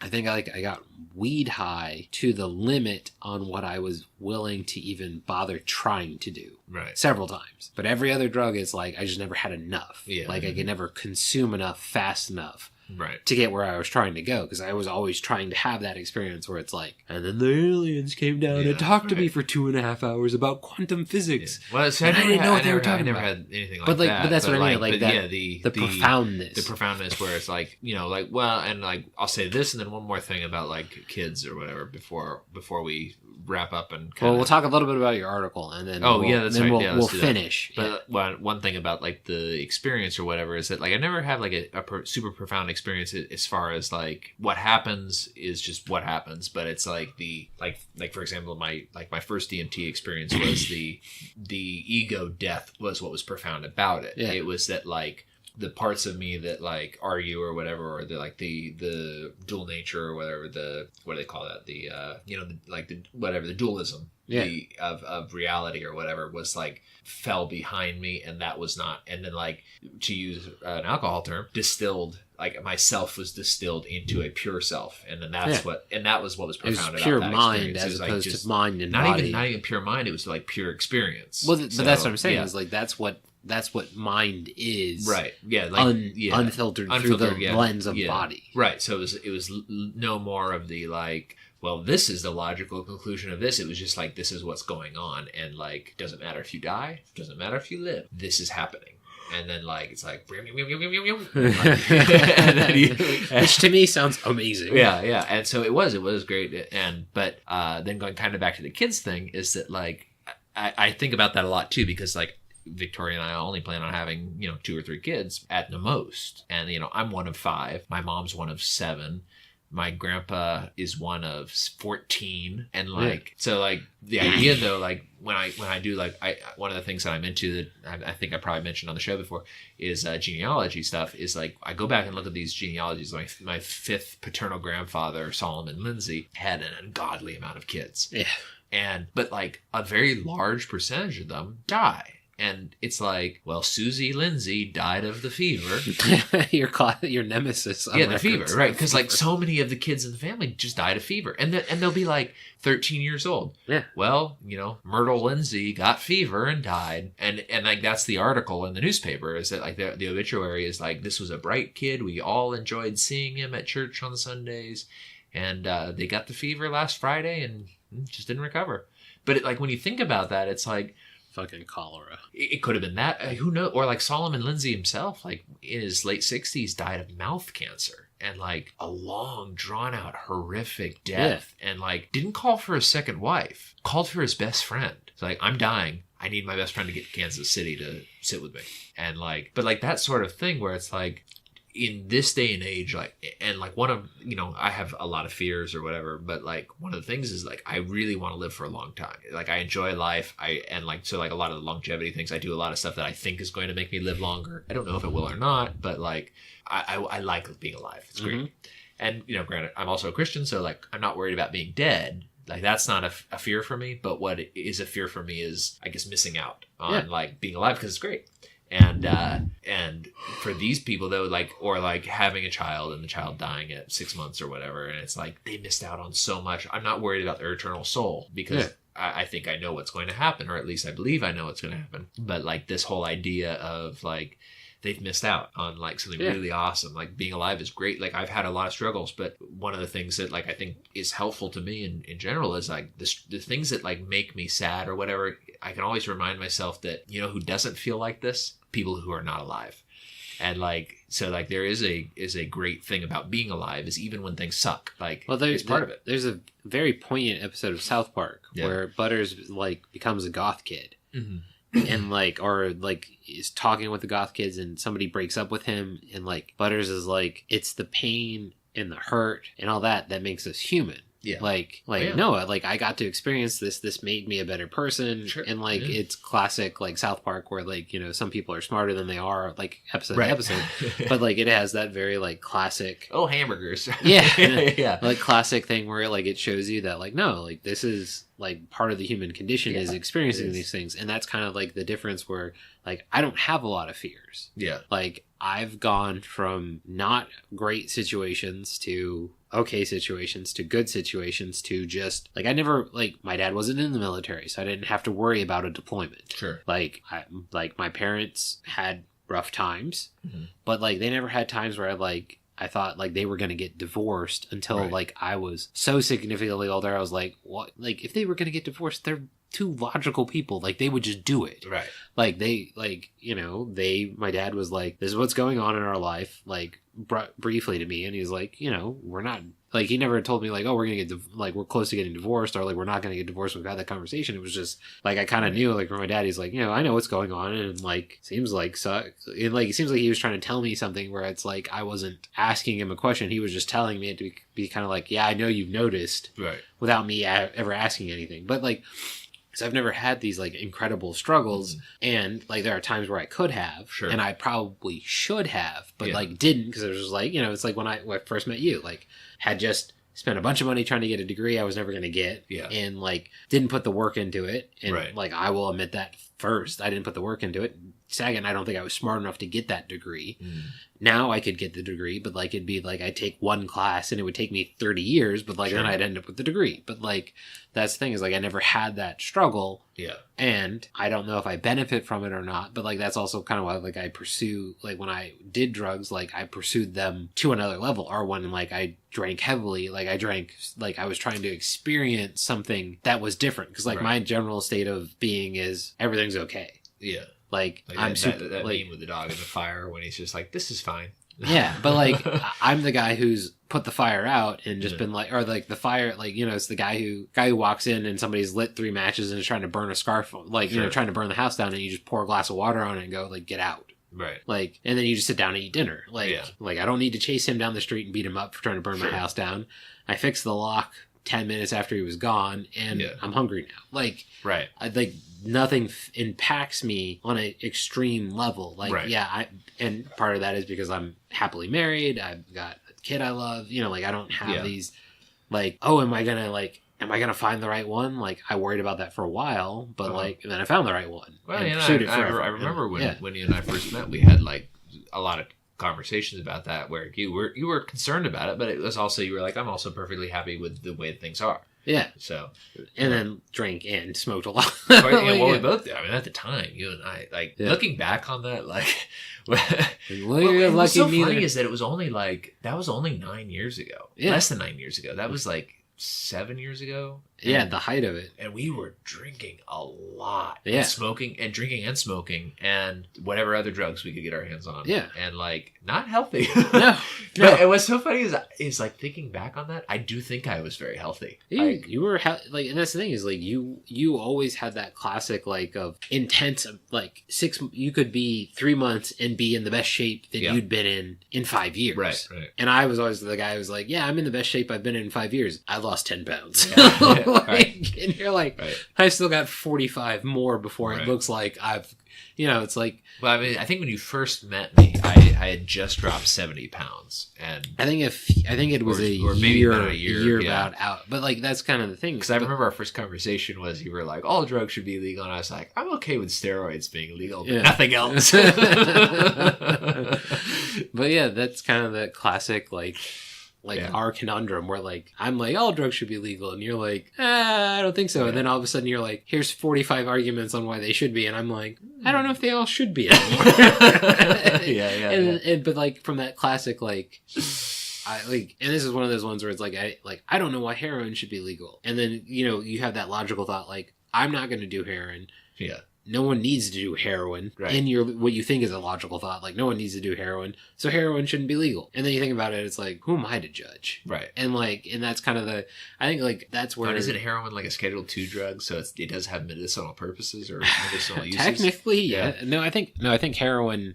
I know cocaine's Schedule 2. Yeah, cocaine is. I don't think because they can use it as a local anesthetic and some other. I don't think things. heroin is. Okay. Like, because I think morphine is. All right, well, let's do the last article mentioned, and because enough reminiscing since we're almost at an hour and 30. But so the article that I had, this is kind of to play on some of the articles you've shared in the past, and I saw it and I was like, oh, perfect article for sharing with Mason.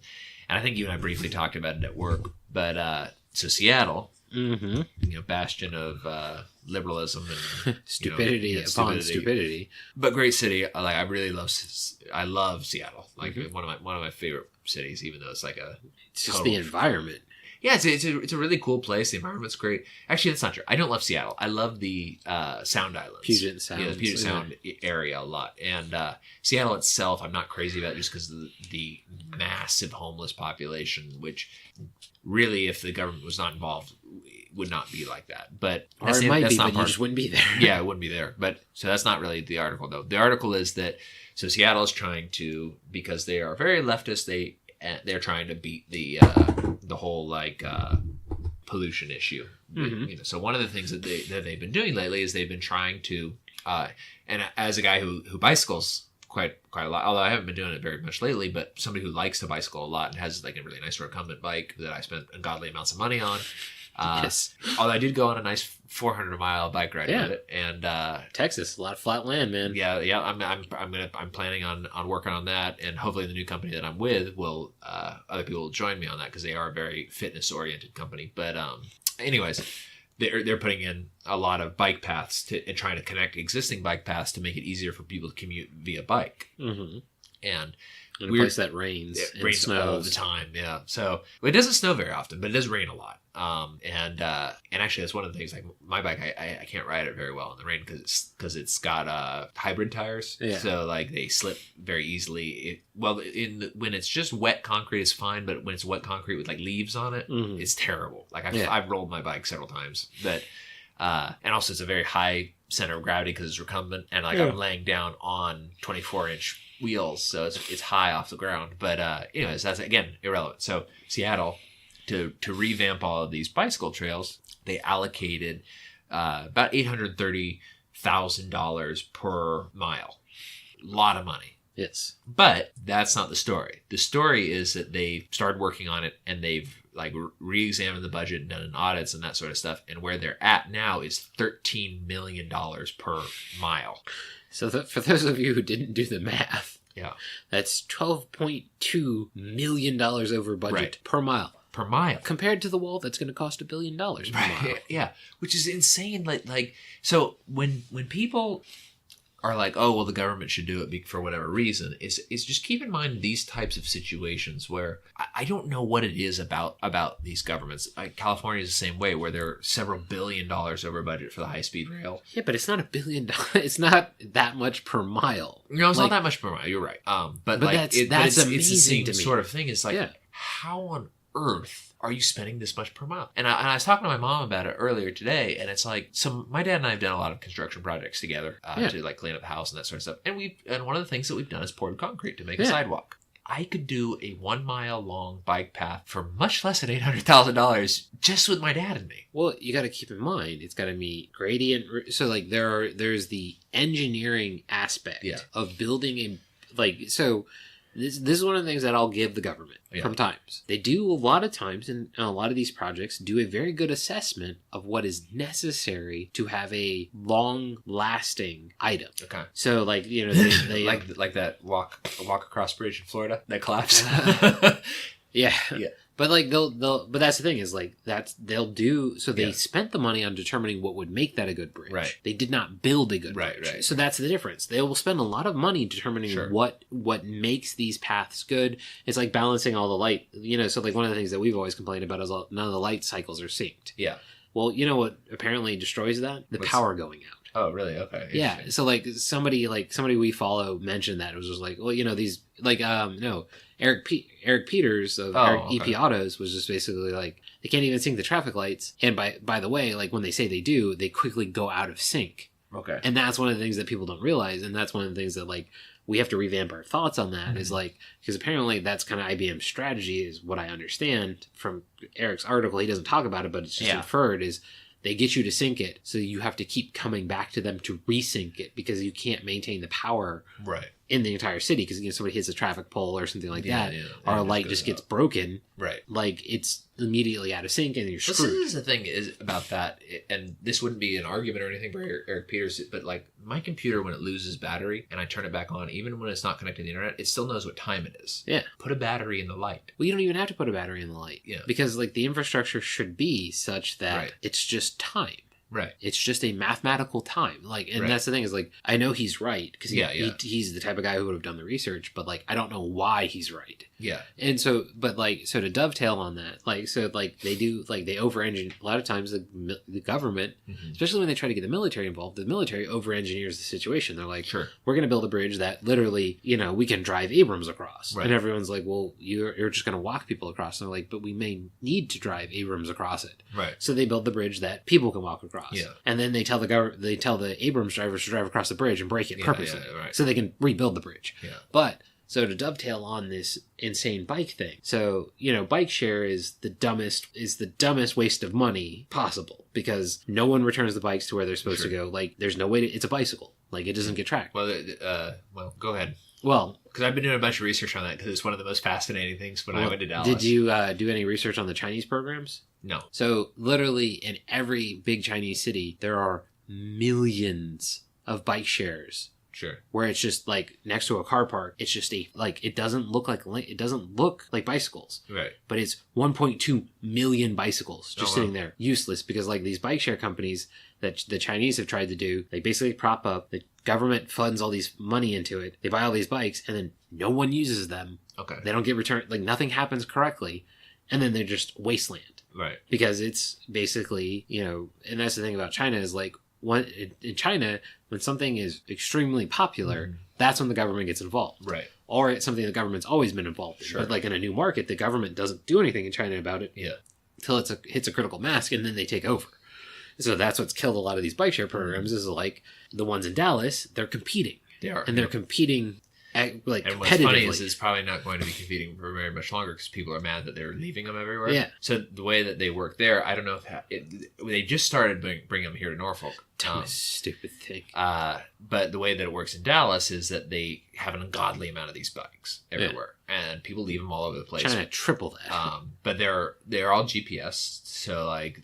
And they have these guys who drive around everywhere, pick them up, service them, and return them to Iraq every night. Yeah. And actually Victoria and I were there, and there were a few where like they were left there for a couple of days or whatever, but then like we would see the guys going around with like the big lime bike or whatever on the side, or lemon bike or whatever it is, and like pick the bike up, bring it to the back, check the tires, check all that sort of stuff, put it, and then drive it to the thing, lock it, or put it in the rack. Yeah. And the big complaint in Dallas is that they're like, well, it's ruining the view of the city. So like there's like these bikes are like left next to the lake or left next to the river or whatever. It's true. Like I agree. Like it does look ugly. But like at the same time, the city of Dallas, and I don't really care one way or the other if the city does well or not, has seen an increase in use of mass transit of 20% since they introduced these bikes because it solves the quote unquote last mile problem. Yeah. And the way that, now granted, it's a private company, so they can fudge the numbers if they want, but also the government fudges numbers too. So the Lime Bike and all those guys or whatever,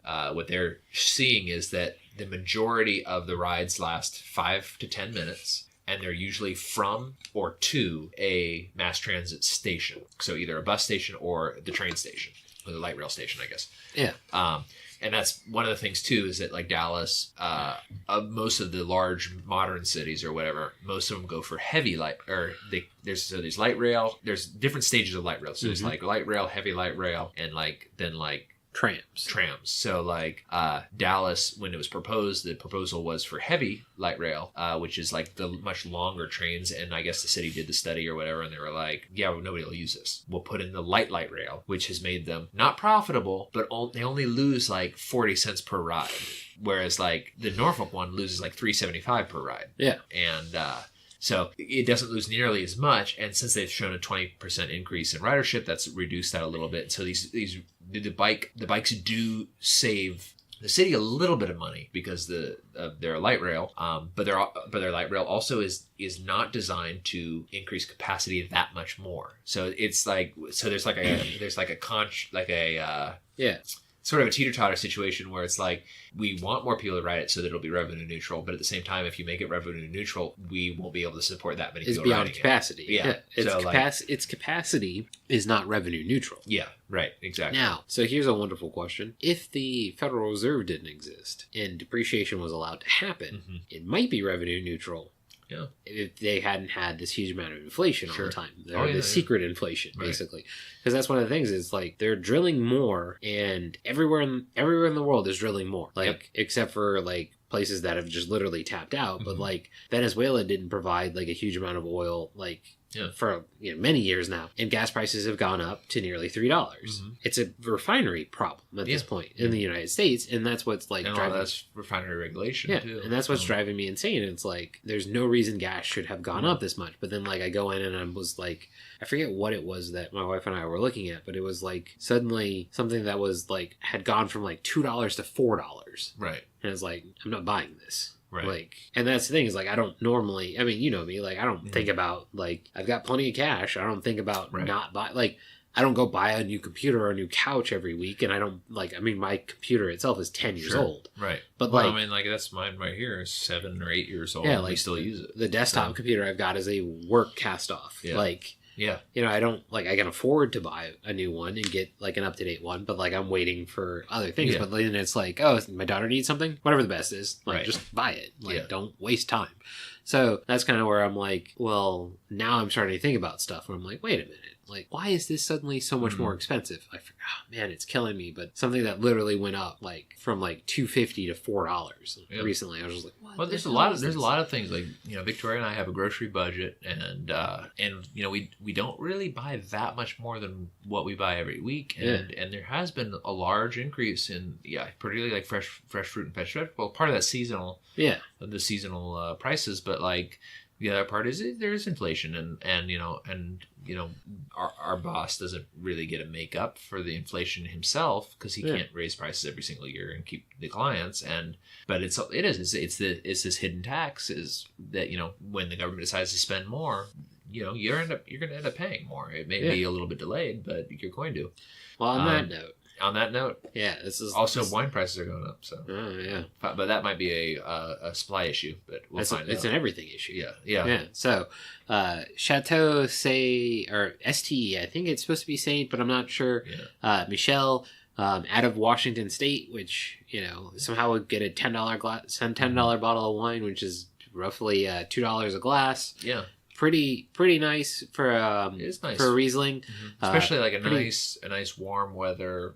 Sitting outside, I could see like something that would enhance the flavor of this is the smoke from the grill, like a nice charcoal. Grill, that or spice to a fish. Like one of the things they talk about is like spicy Asian food. This is a good pairing wine. So it's a lot of high acidity in it. Citrus. Heavy citrus flavor. What it reminds me of, actually, now that you're talking about the acidity, this is what it reminds me a lot of Golden Delicious apple peel. Yes. The peel of it. Not necessarily the fruit of it, but the peel of the Golden Delicious. Yeah. So definitely, if you get an opportunity, check it out. I mean, especially at $10. Really it's great. It's a really good price point. And yeah, you can get more flavorful Riesling, especially in the German variety. But like, this is one of the things like I think about the American ones is they have a lot of high acidity a lot of times, and like there's a lot of complexity in there that like I know I'm not unpacking. Yeah. And if I picked up another bottle of this, I think like it would be a lot, especially if we started another bottle now.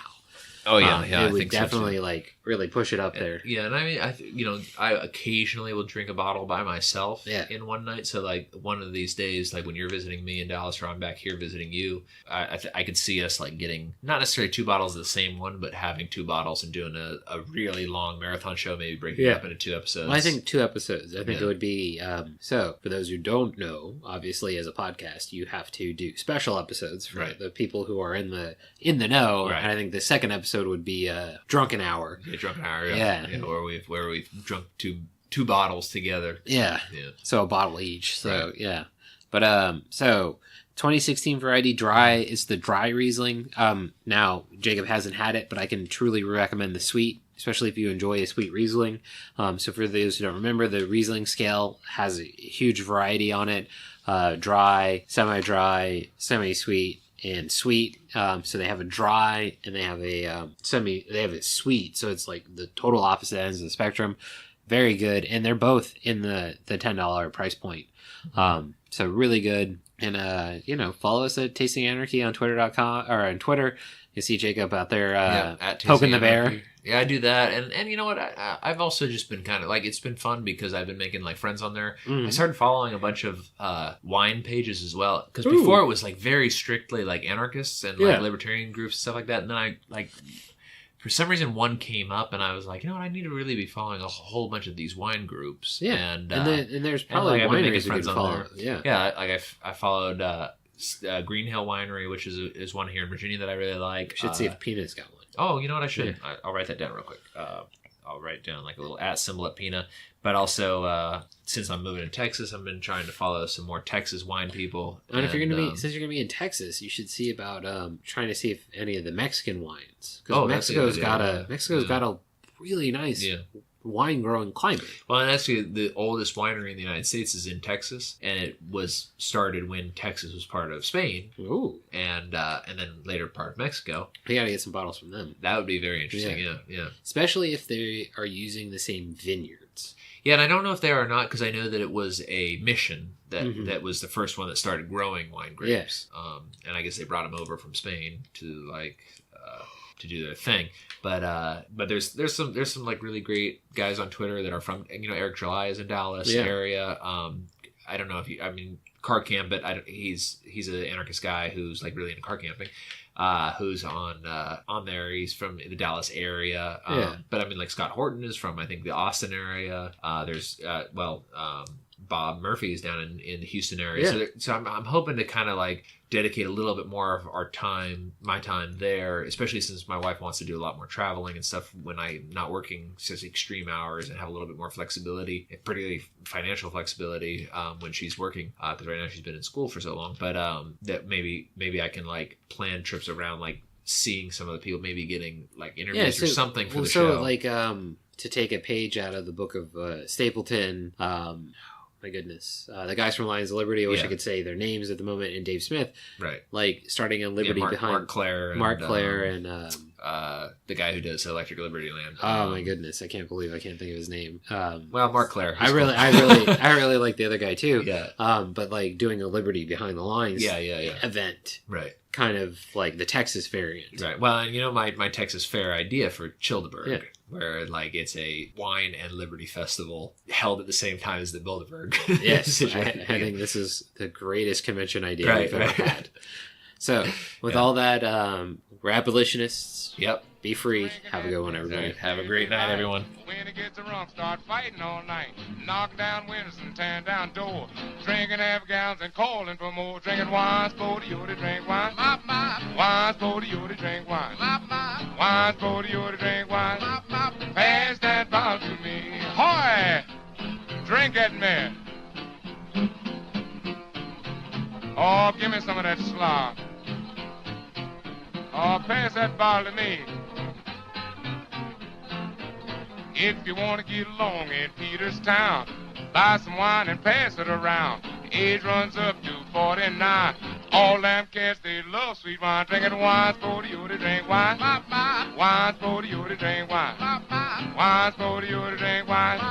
Pass that bottle to me. Hoy! Wine, wine, wine. Elderberry. Wine, wine, wine. Cherry, cherry. Wine, wine, wine. Blackberry. Wine, wine, wine. Horton sherry. Wine, wine, wine. Oh, pass that bottle to me. Now down on Gillsby at Willie's Den, he wasn't selling but American gin. One soldier wanted a bottle of wine. He hipped that cat for $1 and a dime. I'm drinking wine, sporty, you to drink wine. Wine, sporty, you to drink wine. Wine, sporty, you to drink wine. Pass that bottle to me. Now I got a nickel, have you got a dime? Let's get together and get some wine. Somebody's fifth and somebody's fourth. When you get together, you're doing things smart. Drinking wine, sporty, you to drink wine. Wine, sporty, you to drink wine. Wine, sporty, you